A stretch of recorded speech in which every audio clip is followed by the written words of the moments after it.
Good afternoon, right? Hi, everyone. This is AJ. Today I would like to talk about design thinking. All right. So it's a buzzword these days. It seems that everyone would like to jump onto the bandwagon. Okay, but what exactly is design thinking? So to get a better understanding of this matter, I read Tim Brown's article, right, called Design Thinking from Harvard Business Review, right? And the points that I share in this video would be based on my own understanding that I derived from the article. I would also strongly suggest that you read the article yourself because it is a great introduction to this topic. Now, to describe it in the fewest words possible, design thinking is human centered design ethos. Okay, human centered design ethos.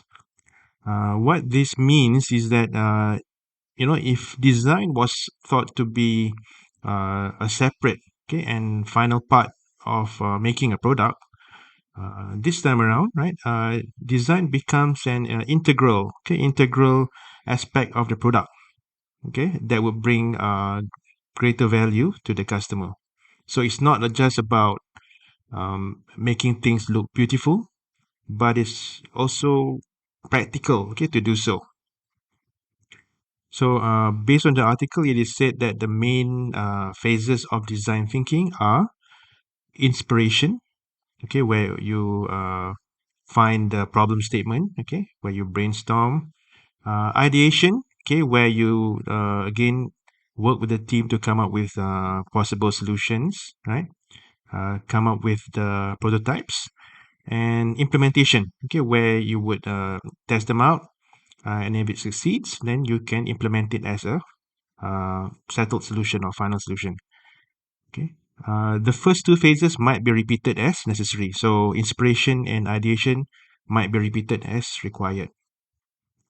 So some might think, okay, that design thinking is a smooth process. When we talk about, for example, the frameworks in project management or the phases or steps in project management, it is quite linear. It is quite predictable, right? But in design thinking, it is not. Okay, it is not a smooth flowing process. The reason why is because design thinking is a creative process, and as you know, creative process tend to be chaotic sometimes, right? It can also be quite turbulent because you are trying to find your best thoughts, your best ideas, and whether they work or otherwise. So along the way, the team will need to brainstorm, create prototypes, right? Test them with the user, and implement, okay, this solution only if it solves the customers or the users' problems. If not, okay, then it's back to the drawing table again. So it's not a guaranteed success. Okay, sometimes you might uh, go in that journey or in that pathway only to find that it does not work. Okay, so if it does not work, then you have to go back to the drawing board again and try again. Okay, get a better idea. So it's not a linear, straightforward process, right? And it's a mind-busting one.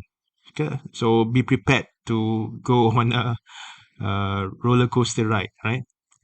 So as Thomas Edison said, genius is 1% inspiration, 99% perspiration, right? So that's what design thinking is. I think that is another short way to explain what you will encounter, okay, when you embark on design thinking.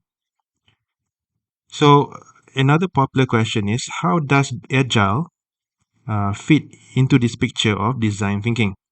Well, the aim of agile is to build better products more quickly, right?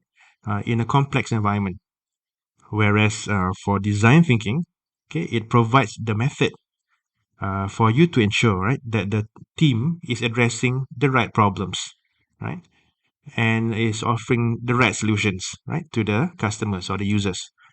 These two terms are not the same, okay, but they are complementary, okay, to each other. So on that note, I would end it for now. Okay, this is just a short introduction on what design thinking means. Again, I would strongly propose that you read the article by Tim Brown, okay, called Design Thinking. So that's it for today, right? Thank you, and see you in the next video.